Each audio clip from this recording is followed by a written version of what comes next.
Marcus Edwards is becoming a serious problem for many championship sides around the top of the division. Hello everybody, welcome back to the Conor McGilligan channel. Hope you're all doing fantastically well. Today we're going to be speaking about one of Burnley's stars in Marcus Edwards, an unbelievable signing of which sort of mirrors the level that came with Enzo Lefebvre going to Sunderland and the shock factor. Marcus Edwards, once described by Mauricio Pochettino as the mini Messi, obviously has had a superb time at Sporting Lisbon, albeit not great recently. And for one of Tottenham's brightest prospects over the last 10-15 years, is now probably, and sort of unfortunately to him, applying his trade in the Championship where he just simply shouldn't be. And I'm sure a lot of Burnley fans would admit that and attest to that. Since he's joined Burnley, we sort of mentioned this on a video on the channel not long ago, that he could be the difference maker. And he probably would be the difference maker. And when you're looking at Burnley's results, he's the one who's going to be turning the 0-0s or the 1-0s into potentially 2, 3, 4-0s. Burnley have started scoring, and that is a problem for the likes of Leeds United, Sheffield United, and of course, Sunderland as well. But Burnley have really started scoring now. Could he fire them to winning the league? I mean, they're within 2 points now of Leeds United, top of the division. They're within 2 points of Sheffield United, obviously, who are level on points. I do look at Burnley's games. West Brom at home, Swansea away, Bristol City at home, Coventry away, Derby away, Norwich at home, Watford away, Sheffield United at home in a massive game, QPR away and Millwall at home. They're very tough games, very, very tough games. And maybe Burnley's last 5 games have been a good period for the club. And I think they have, to be honest. The test is going to be with these last 10 games. Can Marcus Edwards be that difference maker? That's not only going to aid, obviously, Burnley just in terms of his individual quality, but it's going to benefit the likes of Josh Brownhill. It's going to benefit the likes of Jadon Anthony and Manuel Benson and Zian Fleming in terms of potentially picking up on little bits that Marcus Edwards does in terms of crossing into the box, ricochets, second balls. He's just such a creator and he's such an innovator on the pitch that all of these attacking players, of which you'd have looked at Burnley maybe in the window and said they have to improve in that regard, but these attacking players are going to be benefited by Marcus Edwards' quality. Now, the games that he's been involved in, obviously he won them the cup tie, didn't he, at Southampton, where he sort of introduced himself on the FA Cup game, which Burnley kept a clean sheet. And since he's been sort of involved, there's just been goals in and around Burnley, which there weren't previously, which is a big, big benefit. Since he's been involved, the Southampton game, obviously they won 1-0, of which he scored. Hull City game, 2-0. Preston game, obviously 0-0, bit of a tight affair there. 4-0 against Sheffield United. 3-0 loss to Preston. 2-1 away at Cardiff, of which it could have been any sort of game. And then Burnley beating Luton at the weekend, 4-0.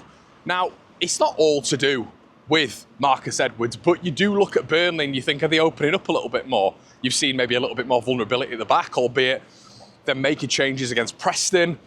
But Cardiff, I thought, could have had a couple, maybe 2 or 3. Salek was really unlucky with 2 efforts that hit the woodwork.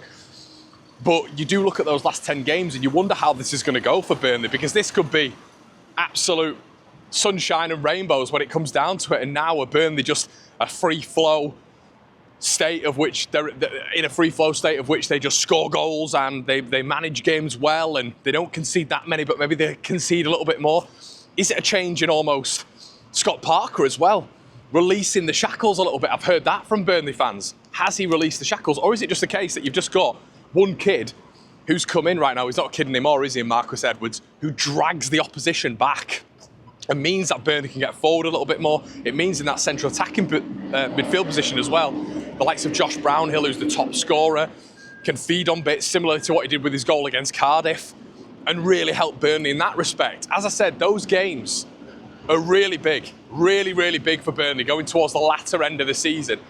But when you look at Marcus Edwards in terms of his numbers for Burnley, they've been really impressive, and you kind of look at his minutes per 90 as well, which I've just had a look at now. It's not staggering numbers. He's only started 3 games. He's got himself a goal and he's got himself an assist, but per 90, 0.35 goals per 90, expected goals 0.3.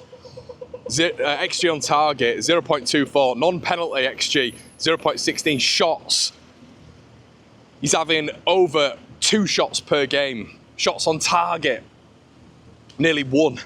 So half of his shots are going on target. His assists, 0.35 per game. Expected assists, 0.46. Successful passes, 35 per game. Pass accuracy in the mid-80s. Long ball accuracy, of which there seems to be a little bit more of a switch of play in Burnley's setup now as well between the wingers. He's in the green.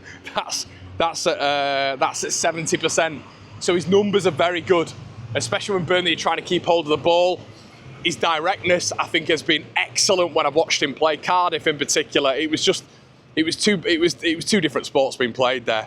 You know, it was Marcus Edwards and their left back was just really, really struggling. So you do wonder, with their games left, with Burnley's games left, which are tough, coming up against West Brom, obviously on Tuesday night, but Burnley could go top. You know, they could go top, and from where they were when it comes to an attacking sense and the goals scored, you know, what, 2 4-0s in the last 6 games? And they've been involved in games of which there are goals either side. So, yeah, I mean, that's not just solely down to Marcus Edwards, but has it been a little bit more of an expansive Burnley where they're maybe a tad more vulnerable at the back, but the shackles have been relieved a little bit. They've been released, and you're getting the likes of Josh Brownhill towards the last 10 games of the season, maybe profiting from this. And that style, of course, is just going to impact the likes of Manuel Benson, Jadon Anthony, obviously, when he's playing. But that could all have been facilitated through the Marcus Edwards signing and literally giving him the ball and telling him to take on the fullback. You go, take on the fullback. And then the Burnley players getting that. This is what I noticed against Cardiff. They were getting a hell of a lot of players in the box, as well as that Luton game in particular. Hell of a lot of players in the box. And when you've got the likes of Marcus Edwards up against the fullback and able to produce what he can produce and stick it in the box, if you've got 4 or 5, maybe even 6 players in there, ready for a rebound, ready for a tap-in, ready for a header, it's gonna be massively advantageous, and that can all be facilitated through that one player. So, Burnley fans, let me know what you think in the comment section below. Has he been an absolute revelation that we're all sort of seeing from the outset? And look, there's a conversation and as I say, he's only played, 5 games, but in those 5 games, the turnaround when it's come to goals has been unbelievable for Burnley. It really has. It's been unbelievable. As I say, a little bit more vulnerable at the back, it feels, but that's because they're really being a little bit more expansive going forward. And it looks like anyway from the outset, that is all being facilitated, all being directed through that little magic man on the right or on the left if you want him out there. Let me know what you think in the comment section below, everybody. Really interested to see your thoughts on this. See you in a bit.